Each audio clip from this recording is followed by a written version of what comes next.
Libro de los Números, capítulo 14, versículo 39 al capítulo 15, versículo 21. Pero se empeñaron en subir a la cima del monte, aunque ni el arca de la alianza del Señor ni Moisés se movieron del campamento. Y el amalecita y el cananeo que habitan en aquel monte bajaron y los batieron y los dispersaron hasta Jormá.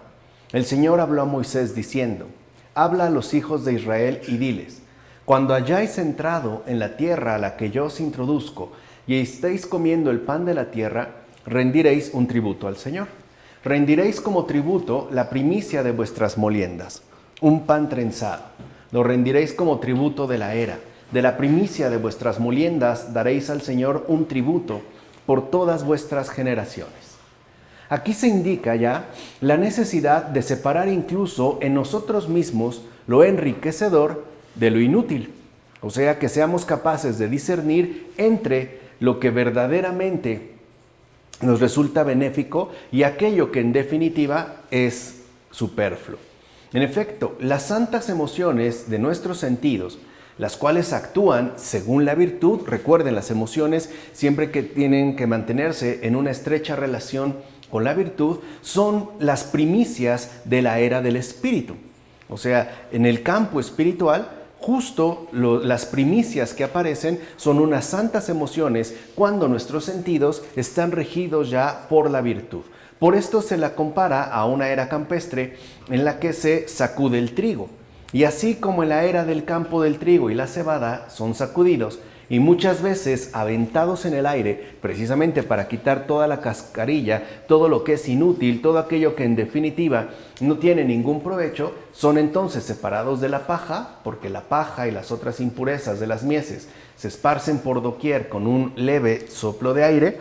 De la misma manera, los pensamientos que son sólidos y de óptima calidad ofrecen el alimento que ha de ser ofrecido, como afirma Ambrosio en Sobre Caín y Abel.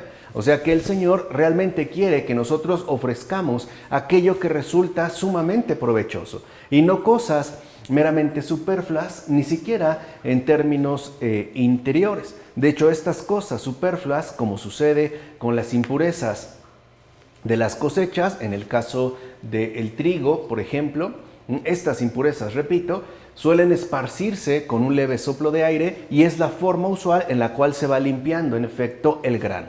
Así pues, toda esta impureza se va retirando hasta que finalmente se consigue una cosecha verdaderamente limpia, que en este caso responderían no solo a unas santas emociones guiadas ya por la virtud, sino por estos pensamientos sólidos que no están afectados por las impurezas de las cosas inútiles. Capítulo 15, versículos 22 a 41. Estaban los hijos de Israel en el desierto y encontraron a un hombre que recogía leña en sábado. Los que lo habían encontrado recogiendo leña lo llevaron delante de Moisés, a Aarón y toda la comunidad y lo detuvieron bajo custodia, porque no sabían qué se le debía hacer. El Señor dijo a Moisés: este hombre ha de morir, que toda la comunidad lo apedree fuera del campamento. Nos parece algo de entrada sumamente severo, ¿no? Es decir, el hecho de haber infringido la ley, puesto que en sábado se había ya estipulado el descanso sabático y este hombre se pone a cortar leña, parece atentar contra la ley, entonces es inmediatamente condenado a morir. Si nosotros nos quedáramos en este sentido literal, claro que la lectura resulta pues hasta escandalosa, incluso por lo menos podríamos decirlo así, provocativa. No obstante, este hombre que aparece definido de manera específica, era figura de Jesucristo, el cual en efecto, llevando la ley a su plenitud, es decir, cortando la leña en sábado, haciéndola extenderse más allá de los confines que en un principio habían sido establecidos, iba a ser castigado por su transgresión hasta la muerte. O sea, aquí encontramos cómo se da, por ejemplo, en este pasaje del libro de los Números, un nuevo anuncio de la pasión del Señor. Algo en lo que hemos insistido ya de manera frecuente, como en este caso en el Pentateuco, ¿no? Han sido varias las ocasiones en las que se menciona el advenimiento del Mesías, pero en términos de un ser sufriente. Alguien que incluso va a padecer la muerte, por ejemplo, en este caso, por haber llevado la ley a su plenitud. Además, ¿Por qué fue tan duramente castigado aquel que recogía leña en sábado? Este es otro aspecto que también los padres mencionan, en este caso Juan Crisóstomo en las homilías sobre el Evangelio de Mateo. Porque si desde el principio se hubiese tolerado el desprecio de la ley, o sea, si se hubiera pasado por alto como si no hubiese ocurrido nada, entonces no se hubiera observado con suma atención posteriormente. O sea, era importante que desde el principio quedara clara la estricta observancia del cumplimiento de la ley. Por eso puede resultar ciertamente duro el castigo ante esta falta cometida por haber cortado leña. Por otra parte, que el castigo sea severo se debe a lo siguiente. Como la transgresión revestía un carácter nuevo y por ende habían dado ejemplo en un pecado nuevo, o sea, aquí el pecado en particular era la transgresión de la ley, algo que no había sucedido hasta ese momento, pues entonces también tenía que ser modélica la pena impuesta. Así pues, el que quisiera imitarlos después, o sea, el que quisiera seguir tras las huellas dejadas por esta transgresión, ya sabría a qué tipo de castigo atenerse. Por eso era tan importante que la severidad incluso fuera bastante remarcada para evitar que después hubiera continuadores. O sea, para evitar que se llevara a cabo de manera frecuente o constante la transgresión de la ley. Y incluso, aunque el castigo se difiriera en el presente, o sea, aun cuando no necesariamente fuera dado el castigo en este tiempo, al final acabaría cumpliéndose en el juicio final, como afirma Juan Casiano. O sea, que si no se daba satisfacción a esta infracción aquí, de todas maneras se iba a tener que realizar allá. Por eso, en todo caso, era mejor la severidad terrenal a la severidad, por ejemplo, ya alcanzada al momento del juicio final. O sea, tiene elementos prácticos sumamente ordinarios, pues, así como un sentido teológico, como lo mencionamos en relación con el Señor Jesucristo. Por último, aquí vemos también otra alusión a Cristo, ya que para evitar que murieran otras muchas personas por falta de prudencia, es decir, para evitar pues que murieran o perecieran muchos otros imprudentes, Dios hizo morir a uno solo en favor de todos los demás, como afirma Salviano en Sobre el Gobierno de Dios. Una idea ciertamente que muchos padres de la Iglesia comparten. Es decir, el hecho de que Dios mismo ha preferido que su Hijo muera antes de que mueran los pecadores, antes pues de que incurran en una muerte definitiva todos los demás, es decir, cada uno de nosotros. Así llegamos ya al capítulo 16, versículos 1 a 24. He aquí que Coré, hijo de Yizar, hijo de Kehat, levita, y Datán y Abiram, hijos de Eliab, y On, hijo de Pelet, rubenitas, se alzaron contra Moisés junto con 250 hombres de los hijos de Israel, jefes de la comunidad, miembros del consejo, hombres importantes. Se juntaron contra Moisés y Aarón y les dijeron: esto es demasiado. Todos los de la comunidad, todos son santos, y el Señor está en medio de ellos. ¿Por qué pues os ponéis por encima de la asamblea del Señor? Aquí ya queda claro en qué consiste el reclamo. Moisés lo oyó y cayó sobre su rostro, y habló a Coré y a toda su gente diciendo: por la mañana el Señor dará a conocer quién es suyo y quién es el santo, y hará que se le acerque. Hará que se le acerque el que él elija. Moisés envió a llamar a Datán y a Abiram, hijos de Eliab, pero ellos dijeron: no subiremos. El Señor habló a Moisés y a Aarón diciendo: habla a esa gente y diles: apartaos de las proximidades de las tiendas de Coré, Datán y Abiram. En primer lugar, aparece aquí la sedición, la cual provoca muchas disputas y peligros. O sea, después de la posibilidad de transgresión, ahora emerge también la posibilidad sumamente peligrosa y dañina de la sedición. ¿Por qué hablaron de ese modo contra Moisés y Aarón, tanto Datán como Abiram? Pues por envidia. Es pues la envidia lo que realmente ofendió al Señor en este caso. O sea, vemos cómo el Señor no se queda en las apariencias o en aquello que pueda parecer a primera vista, ¿no? De acuerdo a nuestros juicios. No, él se va al fondo y justo lo que repudia o lo que va a presentar como intolerable en este caso en particular es precisamente la envidia. Es decir, tanto Datán como Abiram y el propio Coré están hablando y actuando de esa manera por envidia, y ya sabemos que otros tantos lo siguieron en esta ruta. No obstante, el Señor hizo justicia a sus amigos y, como sabemos, se abrió la tierra y engulló a Datán. Por eso, si se acuerdan, en la Escritura, el Señor mismo dio la indicación de que la demás gente se mantuviera a distancia de sus tiendas. O sea, que no mantuvieran ningún tipo de contacto con esta gente que estaba promoviendo la sedición. Y asimismo, por ejemplo, la tierra enterró a la familia de Abiram. Es esto pues lo que sucede a todos aquellos que ciertamente apetecen con venenosa envidia la gracia del cielo dada a Moisés y Aarón. El problema es entonces la envidia, no el verdadero deseo de recibir también gracias por parte de lo alto, incluso gracias abundantes. De hecho, la envidia es, como en este caso, la fuente de todo cisma. O sea, para este padre de la iglesia, todo cisma, cualquier cisma que ocurra, es debido a la envidia. Porque es la envidia, digamos, el motor principal que va a promover la sedición. Y como sabemos, la sedición genera disputas y finalmente rompimientos. Así pues, porque buscaban meramente honores terrenales y lo que querían era ser reconocidos en términos mundanos, pues fueron tragados por la tierra. O sea, digamos que la propia muerte que le saca a Eseo tiene un significado simbólico. En efecto, los envidiosos se enojan porque sus criterios de vida son según este mundo terrenal, como afirma Casiodoro en el comentario a los Salmos. O sea, el problema con los envidiosos es que sus criterios de vida, es decir, los criterios que asumen para llevar a cabo su respectiva existencia, no corresponden precisamente con los criterios que Dios ha manifestado. De hecho, el envidioso, en efecto, se deja llevar por un modo de ser meramente terrenal.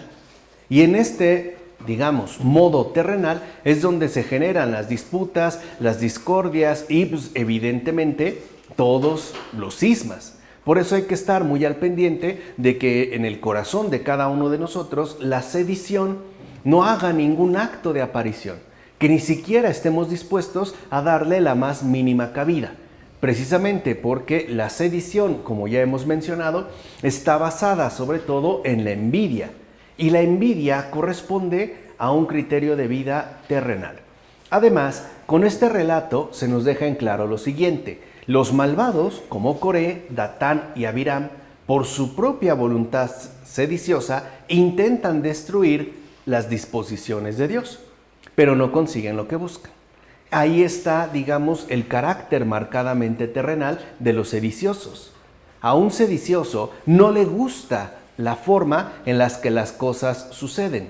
Es decir, no está para nada de acuerdo con las disposiciones de Dios mismo.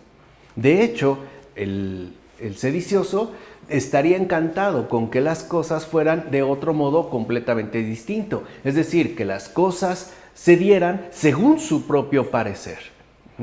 No obstante, a pesar de que no les agradan las disposiciones de Dios, es decir, el transcurrir mismo de este mundo, no consiguen al final lo que buscan. No pueden, pues, contradecir ni echar por tierra la voluntad providencial de Dios mismo, ya que Dios, además de ser invencible, pues protege a sus servidores de los ataques de semejantes locuras. O sea, aquí también se ve que el Señor se va a mostrar sumamente cercano en relación a sus servidores, tan cercano que los va a proteger, los va a cuidar y los va a librar de cualquier tipo de situación de este tipo, como afirma Cipriano en Sobre la unidad de la Iglesia. Aprendan pues los disidentes a temer la conmoción de Dios, sobre todo porque con su disensión arrastran a otros tras de sí y causan mucho mal. Este es el problema con los sediciosos. De hecho, podemos decir que en realidad este es el problema con los herejes. O sea, el problema real, el problema de fondo con un hereje no consiste tanto en sus planteamientos equivocados, o en las posturas exóticas que llega a asumir, o en sus afirmaciones disparatadas. No, la verdadera gravedad de una persona herética es que suele arrastrar a otros tras de sí. Es decir, hace caer a muchos otros. Él incurre un error y muchos otros ciertamente les seguirán. De ahí pues que causen mucho mal. De hecho, los malvados siempre murmuran criticando el juicio de Dios. Otra vez, a los malvados no les gusta pues que el mundo ocurra de esta manera. Quisiera que las cosas fueran totalmente distintas, porque se oponen, he ahí su maldad, a lo dispuesto por Dios mismo, aun cuando a nosotros, a lo mejor en un primer momento, nos resulta incomprensible o escandaloso o ciertamente desagradable. Por ejemplo, en este caso, ¿no?, con respecto a la elección de su sacerdote Aarón. O sea, lo que les molestaba es que Dios hubiera elegido a Aarón y no a ellos. Ahí se ve también este rasgo de envidia. En efecto, los tres disidentes, es decir, Coré, Datán y Abiram, querían ejercer el sacerdocio sin ser dignos de ello. O sea, querían el sacerdocio por pura envidia, ni siquiera era por un deseo recto, simple y sencillamente por envidia, ¿no? Para el envidioso nadie merece lo que él sí. Para el envidioso todos están mal menos él. Para el envidioso las cosas debieran ser de otra manera y claro, siempre a su favor. O sea, en este caso, ¿no?, estos tres disidentes quieren el sacerdocio, pero sin haber sido elegidos por el Señor. No reconocen o no aceptan que, por ejemplo, en este caso, el sacerdocio de Aarón sea producto de la gracia. Ellos lo quieren obtener a partir de una postura meramente impositiva, o sea, según su respectivo proceder. Por eso, pues, murmuraron y se encendieron en ira. El envidioso, además, es iracundo. El envidioso siempre se molesta fácilmente. Basta con que ocurra una situación mínima para que sienta emerger en su interior un incendio de ira donde expresará 1001 molestias. No obstante, son identificados como los responsables de la culpa en tanto instigadores de sedición y quedaron hundidos bajo tierra junto con sus 250 instigadores. O sea, no solo ellos van a quedar hundidos, sino también todos los que le siguieron. Al final, todos ellos quedaron atrapados y separados de todos los demás. Y eso es lo que hace también la sedición, como que encapsula a las personas en redes, ¿no?, erráticas y las aparta del resto. Muchos quieren justificar este apartamiento diciendo que se trata de cierta elección preferencial por parte de Dios, o hablan en términos ya abiertamente de que son los elegidos. Pero en realidad lo que no se dan cuenta y lo que ha ocurrido es que se encuentran separados de los demás porque se encuentran en un ámbito de perdición, como aquí ocurrió al terminar tragados por la tierra. Por otra parte, Coré, Datán y Abiram reconocían al mismo Dios que el pontífice Aarón y Moisés, pues vivían bajo la misma ley y religión. O sea, ellos tres, también son hijos de Israel. Han experimentado todo este acompañamiento del Señor a través de mucho tiempo. Reconocen pues al mismo Dios. Viven también y han vivido bajo la misma ley. Han vivido pues en las entrañas del mismo pueblo. De hecho, puede decirse que ciertamente invocaban al mismo Dios que debía ser adorado. O sea, ya habían sido instruidos. Sin embargo, dado que ellos se salieron de las atribuciones de su ministerio contra el pontífice Aarón, el cual había recibido tal dignidad por la gracia y elección de Dios, por disposición divina, sufrieron el castigo que correspondía a sus intentos ilícitos. Es decir, Dios también entonces interviene, incluso va a intervenir de manera directa. De hecho, ninguno de ellos pudo haber cumplido el resultado de sus ilícitas pretensiones. En pocas palabras, ninguno de ellos se salió con la suya. Y quedaron finalmente hundidos debido a su envidia y también a su sedición, como afirma Cipriano. Por último, decimos con franqueza que según las Escrituras, Dios no conoce a todos. En efecto, Dios no conoce el pecado y por tanto ignora cuanto le es ajeno. Así pues, como afirma la Escritura, Dios conoce a los que son suyos. Es decir, conoce a los que cumplen sus disposiciones y no se entregan deliberadamente al pecado. Porque una cosa es incurrir en pecado y otra cosa es entregarse deliberadamente a él. O sea, una cosa es cometer pecado quizá por debilidad o por negligencia sobre todo, y otra cosa es cometerlo con plena voluntad. O sea, ya el hecho de cometerlo deliberadamente implica una situación muy distinta. Entonces, en todo caso, algo es claro. Aquellos cuyas acciones son indignas de Dios son también juzgados indignos del conocimiento de Dios. O sea, el que obra mal, a sí mismo se imposibilita el conocer a Dios. Se va a mantener, como dijimos, aparte. Se va a mantener ciertamente separado. Entonces no va a tener esta posibilidad de acceder al conocimiento de Dios. Dios pues no se digna conocer al que se ha apartado de él y le ignora. O sea, manteniéndose en este caso aparte. Ahí hay una cuestión que a veces también olvidamos por solo realidad de gracia, ¿no? O sea, como afirma Orígenes en las homilías sobre el Génesis. O sea, vuelvo a repetir, el que obra deliberadamente mal, a sí mismo se aparta del conocimiento de Dios. Tan es así que queda incluso apartado o separado de la comunidad que él ha conformado. Como ocurre aquí, Coré, Datán y Abiram quedaron finalmente separados de los demás hijos de Israel, ¿no? Quedaron separados y quedaron incluso sepultados bajo tierra. Así llegamos al capítulo 16, versículo 25 a 35. Moisés se levantó y se dirigió hacia Datán y Abiram mientras los ancianos de Israel marcharon tras él. Y habló a la comunidad diciendo: apartaos de las tiendas de estos hombres malvados y no toquéis ninguna de sus cosas para que no seáis castigados por todos sus pecados. Cuando acabó de decir estas palabras, se hundió el suelo sobre el que estaban, la tierra abrió su boca y se los tragó junto con sus familias y toda la gente de Coré y todos sus bienes. Ellos bajaron vivos con todas sus posesiones al Sheol. La tierra los cubrió y desaparecieron de en medio de la asamblea. Cuando la gente de Coré, Datán y Abiram quedó apartada del pueblo, se logró separar con ello a los demás del mismo crimen. Vean cómo aquí se ve también una cuestión de la sabiduría divina. Los erráticos se apartan porque Dios mismo dispone que los demás no queden involucrados en ese crimen.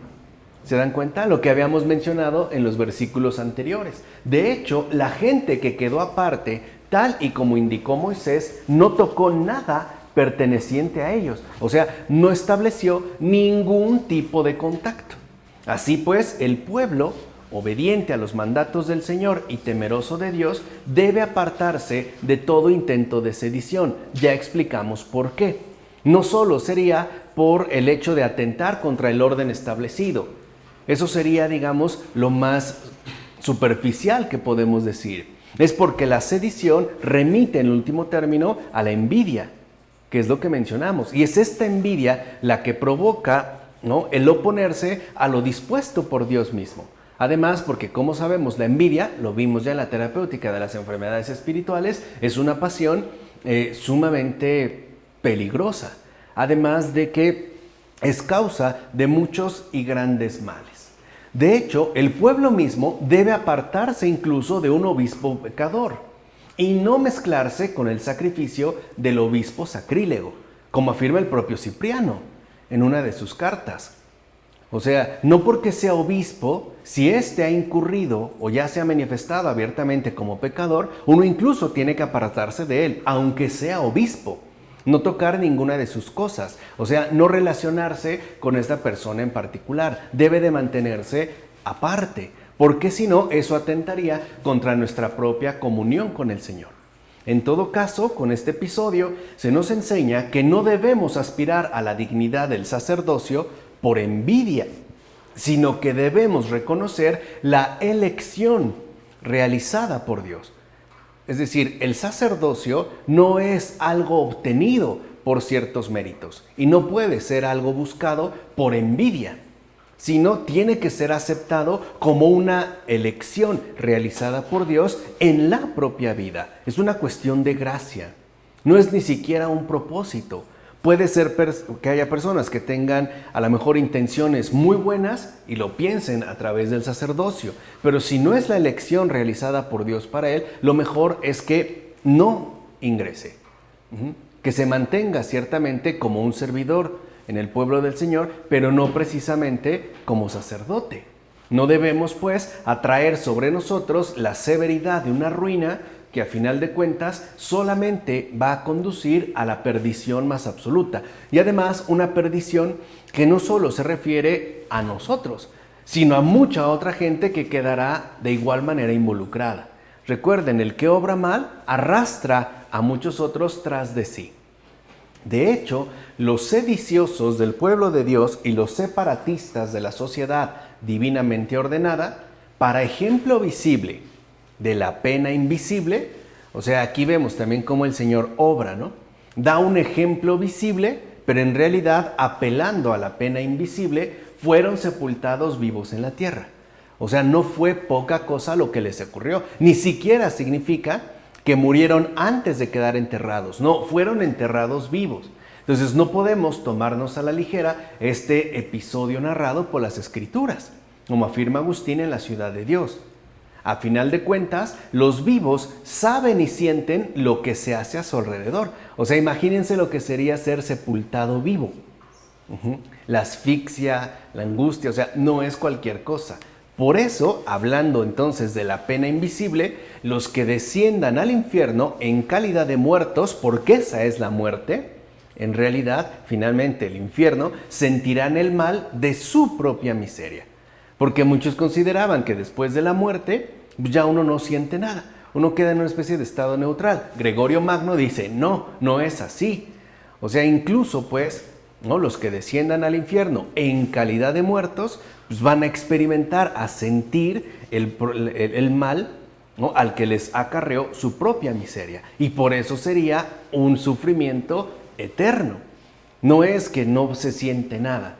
No, claro, afirma Gregorio Magno, la realidad es que sí. Uno siente, pues, la desgracia de la propia perdición. En este caso, hablando ya de la pena invisible. Capítulo 17, versículos 1 a 15. Y el sacerdote Eleazar tomó los badiles de cobre que habían ofrecido los que habían quedado abrazados y los laminaron para revestir el altar, como memorial para los hijos de Israel, para que ningún profano, nadie que no sea de la descendencia de Aarón, se acerque a quemar incienso delante del Señor. Y no le suceda como a Coré y su gente, conforme a lo que el Señor le dijo por medio de Moisés. Toda la comunidad de los hijos de Israel murmuró al día siguiente contra Moisés y contra Aarón, diciendo: vosotros habéis hecho morir al pueblo del Señor. Moisés dijo a Aarón: toma el badil y coloca sobre él fuego del que hay encima del altar. Pon incienso y marcha rápidamente hacia la comunidad y ofrece una expiación por ellos, porque ha salido la cólera del rostro del Señor y ha comenzado la plaga. Aarón hizo lo que le había dicho Moisés y corrió hacia la asamblea. Ya había comenzado la plaga en el pueblo. Añadió el incienso y ofreció una expiación por el pueblo. Esta figura nos parece indicar que los incensarios que la Escritura denomina de cobre son imagen de la Escritura divina. En efecto, al imponer los herejes a esta Escritura un fuego ajeno, es decir, una interpretación errónea que no es conforme al espíritu de la verdad, o sea, al introducir una significación perversa y una inteligencia distinta a lo que Dios quiere, y por ende, lo más importante de todo, contraria a la verdad, ofrecen al Señor un incienso que no es suave, sino detestable. Por eso, si llevamos al altar de Dios donde hay fuego divino, es decir, donde se predica la verdadera fe, entonces estos incensarios de cobre, o sea, las voces de los herejes, quedarán reducidas a cenizas y hasta la verdad misma resplandecerá mejor, como afirma Cesáreo de Arles en el sermón, algo que experimentaron en carne propia los padres de la iglesia. Tuvieron que enfrentarse a multitud de herejes y al final estos quedaron reducidos a cenizas, pero la verdad misma resplandeció en mayor medida. Digamos que la intensidad de la luz que corresponde a la verdad quedó ciertamente intensificada. Ahora bien, tal parece que en muchas ocasiones la solicitud divina no sirve de nada. Y esto es algo también que nos debería de llamar la atención. En efecto, parece que a veces el Señor nos hace llegar advertencias, ¿no? Es solícito con nosotros, no hagas esto, no hagas esto, no hagas esto, no se te ocurra aquello, y parece que todo fue inútil. ¿O no es verdad que muchas veces fueron corregidos los judíos, pero sin que por ello pudieran alcanzar un verdadero propósito de enmienda? Vean cómo el propio pueblo han visto lo que le pasó a Datán y ellos mismos le reclaman tanto a Moisés como a Aarón. De hecho, esto es algo que también nos sucede a nosotros, ya que ciertamente somos corregidos de continuo, pero no mejoramos. Ese es el problema. O sea, el problema no es la corrección. Las correcciones se nos hacen llegar. Las correcciones las tenemos. El problema es que no por ello alcanzamos un verdadero propósito de enmienda, por muchas correcciones que atravesemos. En pocas palabras, se nos corrige, pero al final no mejoramos. Incluso parece ser que mientras más castigados, o sea, que mientras más severidad se aplique, por ejemplo, en las correcciones, entonces menos nos vamos a corregir. Como que más nos empeñamos en nuestro respectivo extravío. Por eso la Escritura dijo, al día siguiente el pueblo de Israel comenzó a murmurar contra Moisés y Aarón. ¿Y qué fue entonces lo que sucedió? Pues que fueron ajusticiados 14,700 hombres, consumidos por el fuego divino. Fíjense, en un principio por la sedición fueron 200 y tantos. Ahora son 14,700. Vemos cómo el mal que se va perpetrando, ¿no?, siempre va en aumento. Ahora, si todo el pueblo a la vez había pecado, si el pueblo murmuró contra Moisés y Aarón, es decir, contra lo dispuesto por el Señor, ¿por qué no fue generar el castigo? O sea, ¿por qué al final no fue todo el pueblo aniquilado por el fuego divino? Pues porque el Señor es toda justicia, pero también es todo amor misericordioso. Y por tanto puede decirse que su bondad es mayor en términos de perdón. Aquí a veces es donde los criterios divinos y humanos chocan de manera frontal, porque se manifiesta que en efecto Dios es grande en perdón. O sea, si fue todo el pueblo, los que fueron castigados, no es una cifra insignificante, pero no es necesariamente equiparable al resto del pueblo en su conjunto. En pocas palabras, fueron muchos los castigados, pero fueron muchísimos más los que fueron perdonados. Así vemos cómo en efecto Dios es grande en perdón, pero también es severo al corregir, que ya lo habíamos visto la ocasión anterior. O sea, literalmente Dios no se anda con tonterías. Es rico en perdonar, pero también es severo en corregir. ¿Por qué? Porque se toma las cosas muy en serio, como afirma Salviano sobre el gobierno de Dios. Además, Aarón debía ser propuesto como ejemplo para todos. En efecto, cuando una terrible mortandad, la plaga, se extendía entre el pueblo a causa de los rebeldes, él se interpuso entre los vivos y los que iban a morir para detener a la muerte. Así pues, vemos que un hombre de mente y ánimo sacerdotal se ofreció como buen pastor, es decir, con devoto afecto por el pueblo, la grey del Señor, y así quebrantó el aguijón de la muerte. Entonces el sacerdote no solo está llamado a llevar a cabo los servicios litúrgicos, también está llamado a ofrecerse como buen pastor por el pueblo del Señor. Él pues también es una víctima. Y así es como vemos en este caso el por qué Aarón sirvió para ser ejemplo a los demás. Recuerden lo que había dicho el Señor, para que ningún otro fuera de la estirpe de Aarón se acercara a ofrecer incienso. Es decir, algo que debería de caracterizar a los sacerdotes, el sacrificio. De hecho, gracias a este gesto, a esta intercesión que realizaron, ¿no?, impidió que la mortandad, la plaga, siguiera avanzando. ¿No es además este tipo de ánimo el que todos deberíamos de tener? O sea, no solo los sacerdotes, sino cada uno de nosotros en tanto creyentes o discípulos de Cristo. O sea, no es este ánimo de interceder por los demás, incluso de ofrecernos como víctimas por los demás, para que el daño no se propague, para que el mal no siga adelante, lo que nos debería de caracterizar en tanto creyentes. Pues evidentemente sí, como afirma Ambrosio en una de sus cartas. Por último, Moisés exhorta al sumo sacerdote a que ofrezca incienso en el campamento y pida por el pueblo, porque la plaga ya ha comenzado. Y al hacerlo, la ira del Señor se frenó. Ahora bien, pon atención y fíjate en el sentido más profundo de este relato. Fíjate cómo Jesucristo, el verdadero sacerdote, toma el incensario de la carne humana y poniendo fuego sobre el altar, es decir, su alma gloriosa, su amor ardiente, se coloca entre los vivos y los muertos, entre el cielo y el mundo. Él, Espíritu Inmaculado, intercede pues por todo el pueblo. Es decir, aquí ya se está hablando de la intercesión que el Señor ha llevado a cabo en favor de todo el pueblo, o sea, de toda la humanidad en su conjunto. Y con esta participación ha hecho incluso que la muerte no pueda avanzar más. La ha frenado por completo. No estamos hablando de la muerte física, sino de la muerte espiritual, como afirma Cesario de Arles en el sermón. Pasamos pues al capítulo 17, versículos 16 a 28.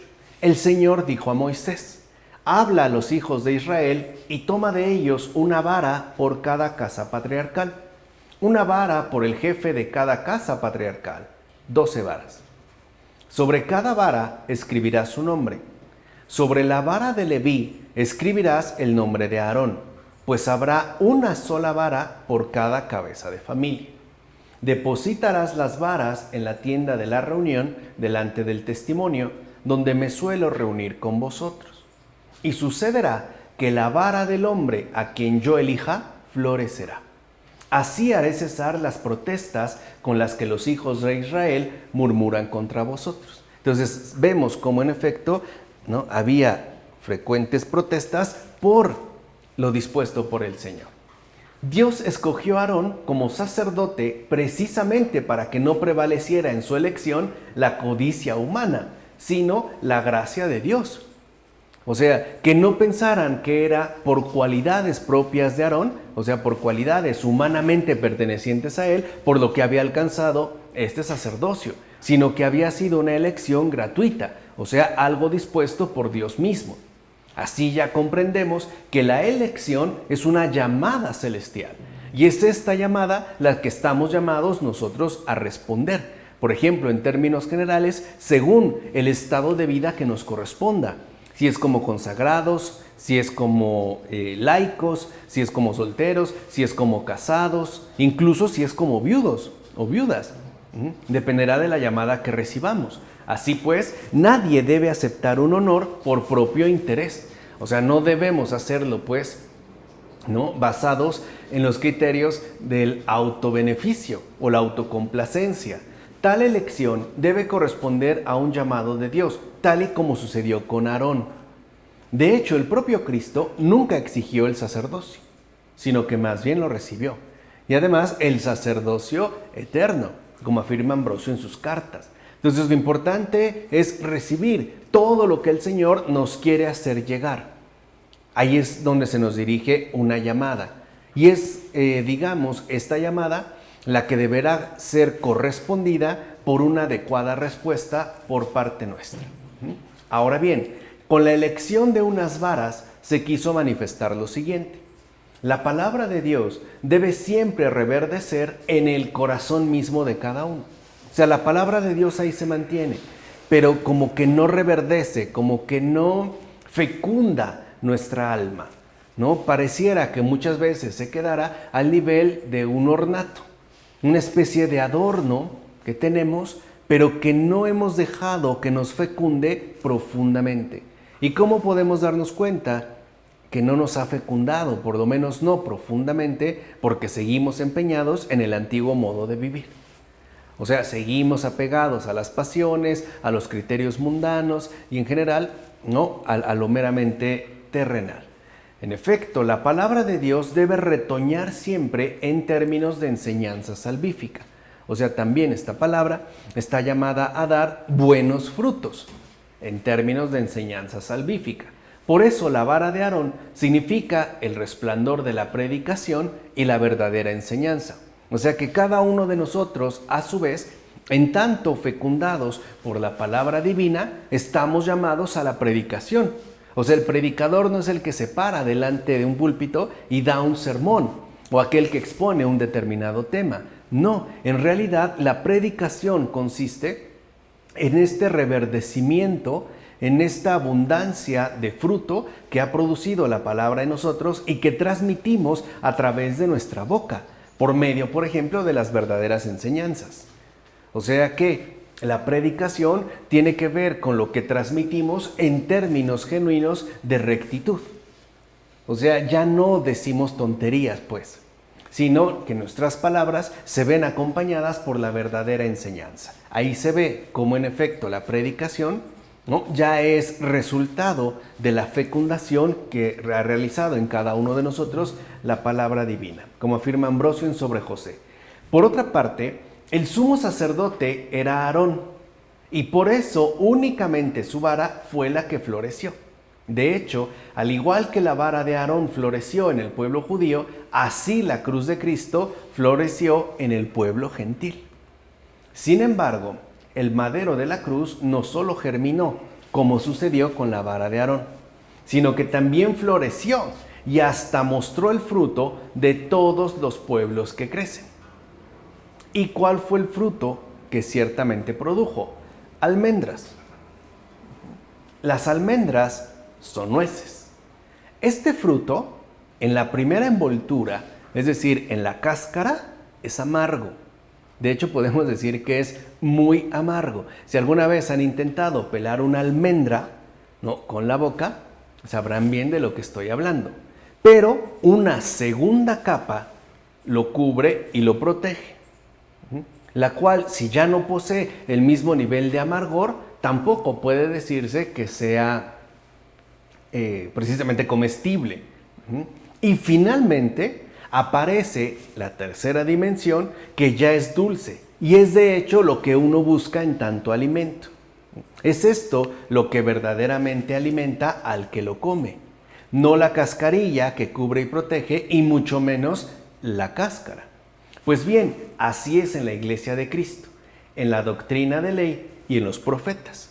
O sea, en toda la revelación es así. En efecto, a primera vista, la letra es bastante amarga.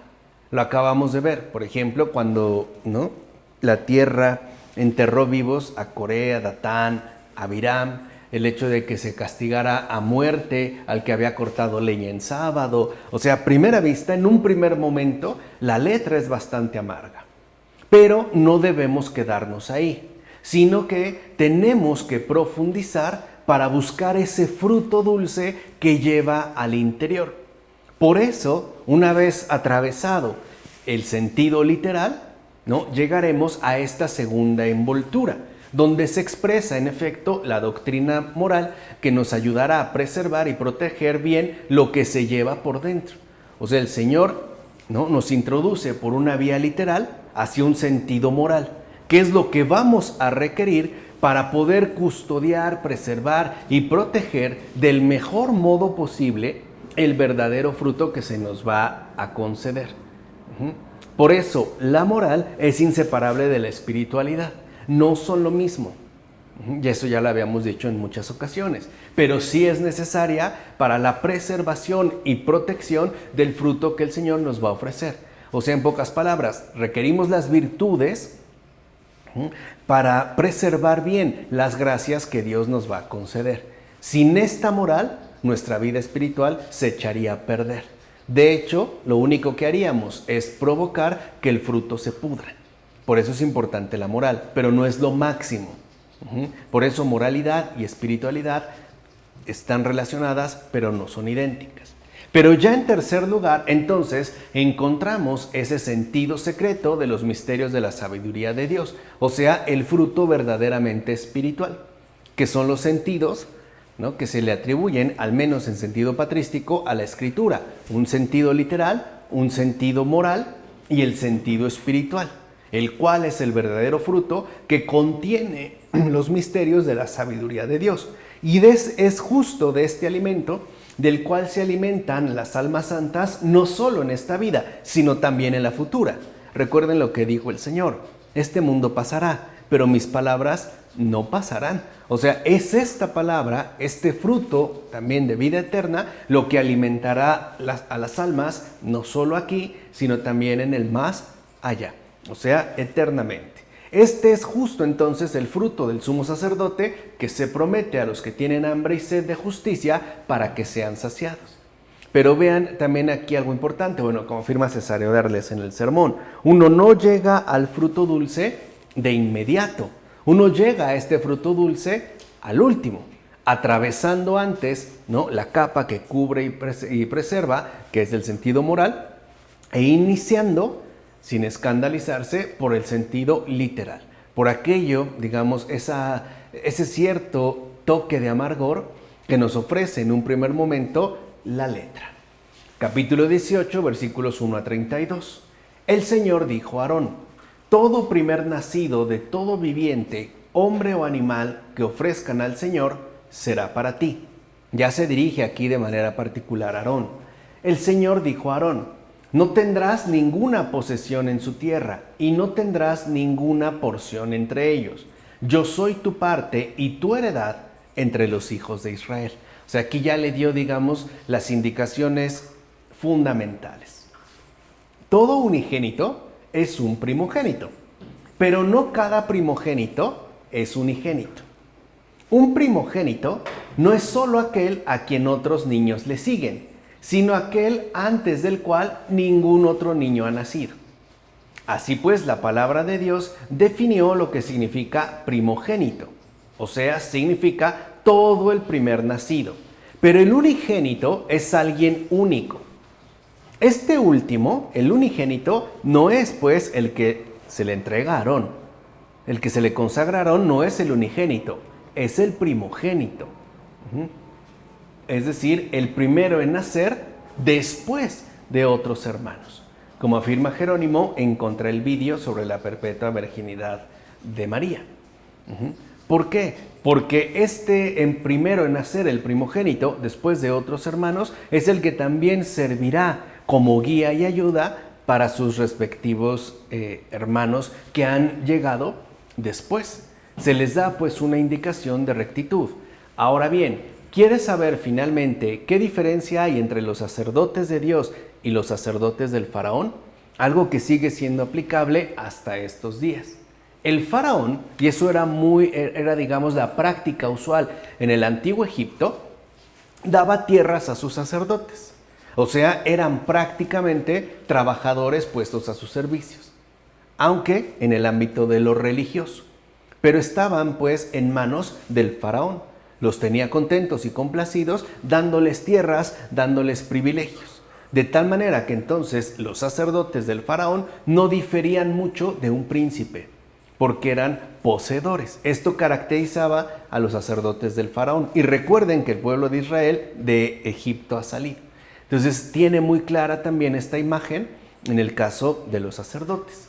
En cambio, el Señor no dona a sus sacerdotes porción alguna en la tierra, ya que Él mismo es su heredad. Por tanto, considerad a todos los sacerdotes del Señor y mirad en qué se distinguen, o qué es aquello que los debe distinguir del resto de los demás. Los que tienen su porción en la tierra y se ocupan de cuidados y negocios terrenos no son sacerdotes del Señor, son más bien sacerdotes del faraón. O sea, de acuerdo a lo indicado por el Señor en esta parte de la Escritura, los sacerdotes no pueden tener ningún tipo de propiedad. Porque el hecho de tener propiedades involucrará que se ocupen de los negocios que estos implican. O sea, no deben de tener ningún tipo de negocio terreno. ya que de hacerlo entonces no serían precisamente sacerdotes del Señor, sino sacerdotes del faraón. Estos, los sacerdotes del faraón, cultivan el suelo, es decir, buscan hacer negocio y obtener ganancias y se mueven como cualquier otra persona. Pero al cultivar el suelo, descuidan las almas. Están más metidos en sus asuntos que en aquello que les corresponde, el cuidado intensivo y constante de las almas. De hecho, de las almas que se les ha encomendado.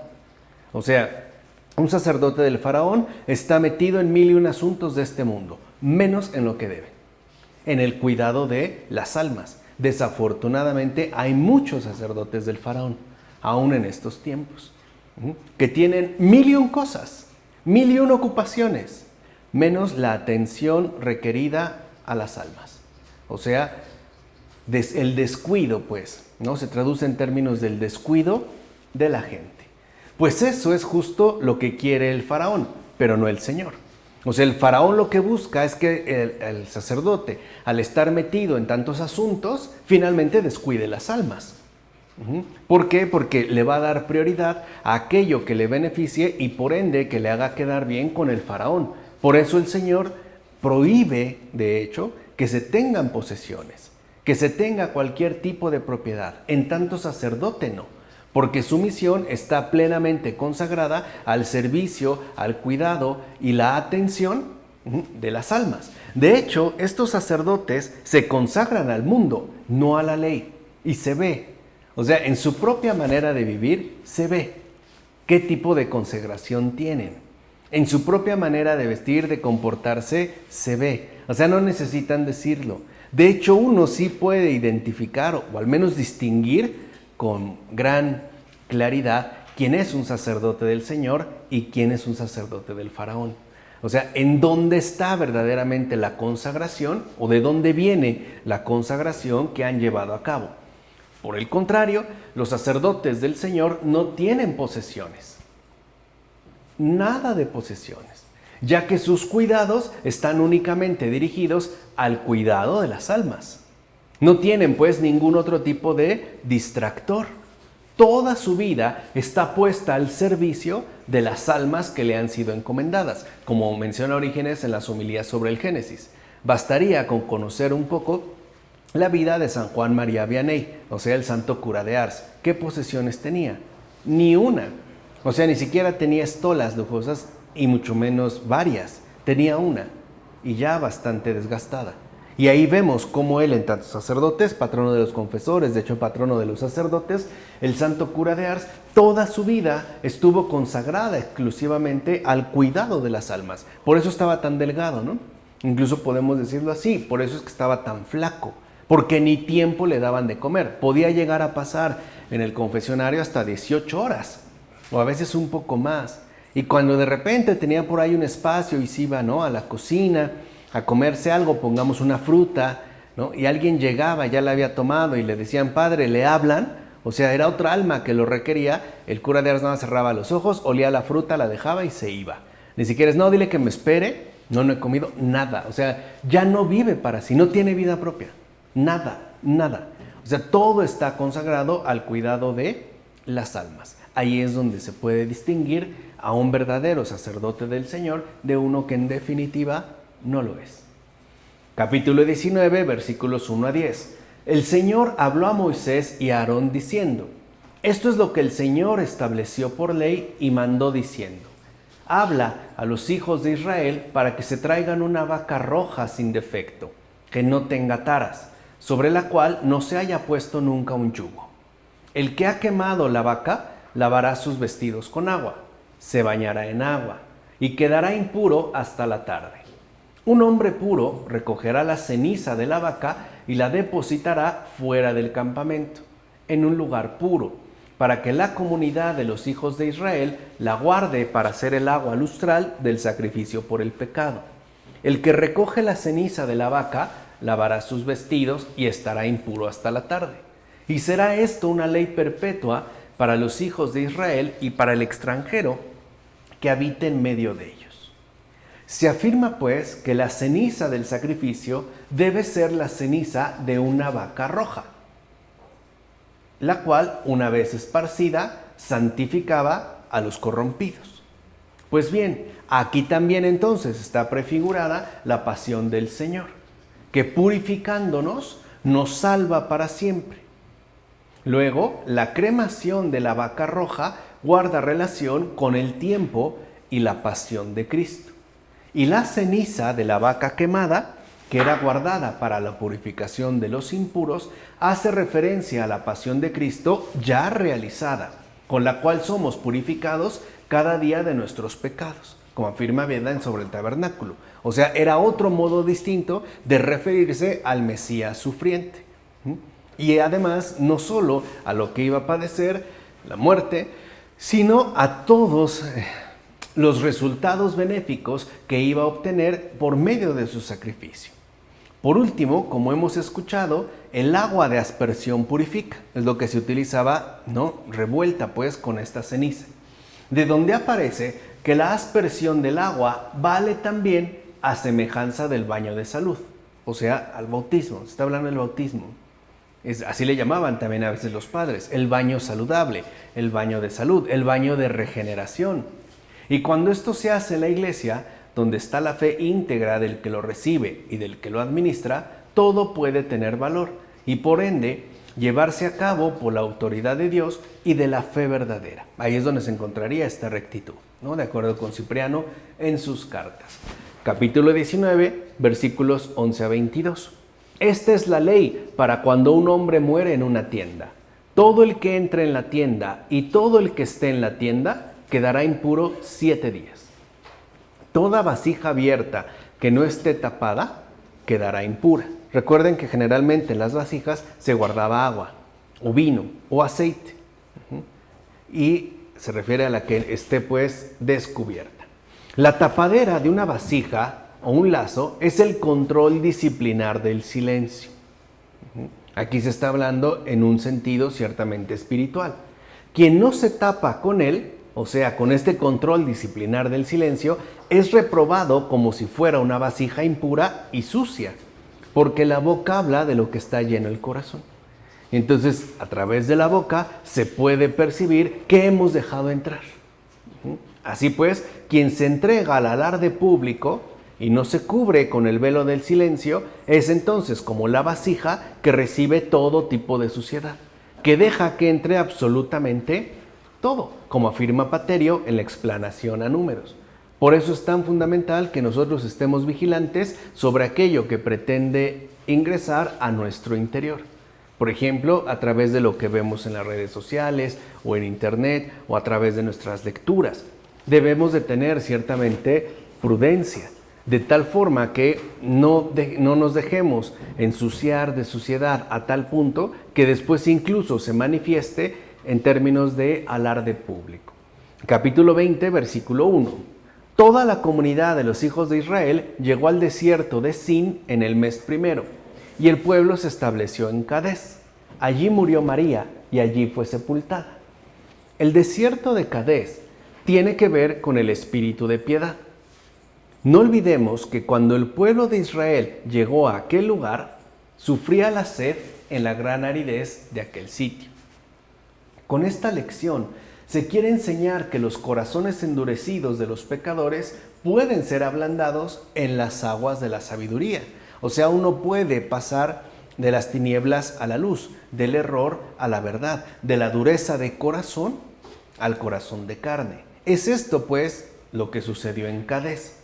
En efecto, para poder recibir el don de la fe, es necesario que primero se adquiera la sabiduría. Y vemos cómo el Señor, ¿no?, va conduciendo a todo el pueblo en su conjunto según etapas. Ya se verán versículos más adelante con mucha más precisión, bueno, como afirma Casiodoro en los comentarios a los Salmos. Y dentro de estas etapas, también es importante entender qué va primero. Lo primero es la adquisición de la sabiduría, para que entonces pueda recibirse en plenitud el don de la fe. Hay personas que tienen mucha fe, por usar esta expresión extraña, pero carecen de sabiduría. Y por ende su fe es débil, su fe se tambalea. Incluso podríamos hablar de una especie como de fe opaca, que no brilla, ¿no? Que carece de resplandor, justo porque carece de sabiduría. Entonces pidamos del Señor que primero nos haga sabios para que después podamos recibir el don de la fe. O lo que es lo mismo, pidámosle que nos haga sabios para alegrar su corazón. Capítulo 20, versículos 2 a 13. La comunidad no tenía agua y se reunieron contra Moisés y contra Aarón otra vez. Moisés y Aarón reunieron a la asamblea delante de la roca y les dijeron: escuchad, rebeldes, ¿acaso podemos hacer manar agua de esta roca para vosotros? Moisés levantó su mano y golpeó la roca con la vara 2 veces. Y manó agua en abundancia, y bebió la comunidad y su ganado. El Señor dijo a Moisés y Aarón: puesto que no habéis creído en mí, y no me habéis santificado a los ojos de los hijos de Israel, por eso no haréis entrar a esta asamblea en la tierra que les he dado. O sea, pareciera aquí otra vez que la corrección es bastante severa. Y va dirigida sobre todo contra Moisés y Aarón, porque los dos estaban llamados a ser ejemplos ante los demás, sobre todo ejemplos de cómo santificar a Dios en esta tierra ante los demás. ¿Cómo se santifica a Dios en esta tierra? Confiando plenamente en Él. Ya habían visto y experimentado todo lo que el Señor había realizado, porque ahora entonces parece que tanto Moisés como Aarón no están muy convencidos de lo que el Señor puede hacer y lo remiten a sus propias fuerzas. ¿Acaso podemos hacer brotar agua de esta roca? Veamos entonces. Moisés es reprendido duramente por Dios por haber dicho: ¿podré sacar para vosotros agua de esta roca? De hecho, recibe la indicación de que no entraría en la tierra de promisión. Así pues, cuando veo que a pesar de tan buenas obras no es considerado digno de perdón, realmente me doy cuenta de que es verdad aquello de que si el justo se salva con dificultad, o sea, si el justo no se salva sin esfuerzo, piensen en este caso en Moisés, de qué manera versículos antes, ¿no?, se expresó el Señor de él, cómo habló también de él, y de aquí no recibe una represión tan severa. Si el justo se salva con dificultad, ¿qué será entonces del impío y del pecador? Como se afirma en la primera carta de Pedro. ¿Qué será entonces de este? Como afirma Basilio de Cesarea en el prólogo sobre el juicio de Dios. Por eso los sacerdotes deben tomar precauciones y no deben disputar con Dios. En efecto, si Moisés y Aarón no merecieron entrar en la tierra de promisión por haber dudado, con mayor motivo nosotros, que nos sentimos aplastados por el peso de los pecados, no tendremos la fuerza necesaria para arribar al lugar de la promesa, como afirma Jerónimo en el Sermón sobre la Cuaresma. Y aquí volvemos a la cuestión de la gracia. Reconocer que para nosotros es algo humanamente imposible. O sea, llegar al cielo por cuenta propia no es posible. No obstante, sí se puede por la gracia recibida y concedida de parte de Dios. Ahora bien, la roca, recuerden, esta roca que Moisés golpeó 2 veces era símbolo de Cristo. Esta roca fue golpeada 2 veces con la vara de Moisés. Los 2 golpes también tendrían entonces un significado particular. Los 2 golpes significan los 2 brazos de la cruz. Así brotó el agua de salvación que muchos hemos bebido. O sea, estos 2 golpes eran ya los 2 brazos de la cruz, a la cual fue clavado el Señor, y al abrirle el costado brotó en efecto esta agua de salvación, un agua de salvación que muchos hemos bebido, como afirma Agustín en el tratado sobre el Evangelio de Juan. O sea que si Moisés ciertamente dudó de Dios, Cristo es el único que nunca ha dudado de Dios, es decir, de su Padre, del Padre Celestial, del Padre nuestro. Nunca. Por tanto, solamente Cristo es el que ha cumplido en perfección, es decir, en absoluta obediencia, lo indicado por el Padre, no Moisés. Y eso es algo que también, ¿no?, se remite a Moisés, no tanto como una cuestión personal, sino como una cuestión de ejemplo. O sea, el comprender que al final Moisés seguía siendo tan humano como cualquiera de nosotros. En pocas palabras, Moisés no es el camino es Cristo. Aunque para muchos sea Moisés, a quien siguen, aquí se ve que no, incluso por la reprensión que recibe de parte de Dios y una reprensión tan severa. O sea, el haber dudado ahí le va a costar no entrar a la tierra prometida, que no era poca cosa, porque se supone que todo lo que han vivido en el desierto es para llegar ahí y que finalmente te digan que no vas a entrar. Justo por no haberlo santificado, es decir, por no haber mostrado la confianza de vida. Bien, en efecto, en el patíbulo de la cruz se levantan dos maderos. Uno, el que acogió sus sagradas manos extendidas. No estamos hablando en este caso del madero vertical. Pero el otro, el que sostenía todo su divino cuerpo, el horizontal, hacía referencia justo a esta cruz de la cual va a quedar suspendido el Señor. Así pues, aquella roca, fíjense, con esos solo dos golpes, ya era símbolo de Cristo. O sea, se está hablando de esta doble estructuración de la cruz, a partir de dos maderos, que es lo que daría paso entonces finalmente a esta figura. De hecho, nos damos cuenta que caminamos por el desierto, es decir, por este mundo donde se tiene sed. Pero tener sed es algo bueno, ya que el tener sed nos invita a quedar saciados. En efecto, nuestra sed se saciará de la piedra en el desierto. O sea, a pesar de que nosotros atravesemos momentos sumamente difíciles, no por ello nos veremos desamparados por parte del Señor, aun cuando sea muy árida, quizá la experiencia de vida que estemos atravesando. Y esta piedra salvadora que aparece incluso aún en el desierto, es Cristo, porque es la única fuente que en verdad nos libera tanto de la sed como del desierto mismo. O sea, nos brinda, por decirlo de esta forma, ¿no? Nos brinda consolación, nos brinda apoyo, nos brinda ayuda. Él pues entonces, Cristo mismo, se deja golpear, se deja literalmente destruir para que de ahí brote el agua de salvación para el mundo entero, como afirma también Agustín en el Tratado sobre el Evangelio de Juan. Capítulo 20, versículos 14 a 21. Moisés envió mensajeros desde Cadés al rey de Edom para decirle: déjanos pasar por tu tierra. Marcharemos por el camino del rey y no nos separaremos ni a derecha ni a izquierda. A lo que respondió: no pasaréis. Lo importante en este caso es la indicación dada por Moisés, es decir, la indicación de que la trayectoria asumida va a transitar, ¿no?, fielmente por el camino del rey. Y el rey es Cristo, y que por lo tanto no habrá desviación ni a derecha ni a la izquierda. Y esto es algo importante, en efecto, porque el peligro de caer en el pecado es algo latente para cada uno de nosotros, ya sea porque nos inclinamos a la maldad, digamos, en este caso en particular a la izquierda, en lugar de mantenernos en esta rectitud indicada por Moisés en el camino que es Cristo, o bien a la derecha por ignorancia. En consecuencia, es necesario que alguien nos indique la dirección que hemos de seguir. Para esto es que son enviados mensajeros, tal y como hizo Moisés en su momento, o sea, para poder caminar por el verdadero camino regio sin por ello desviarse a un lado o a otro.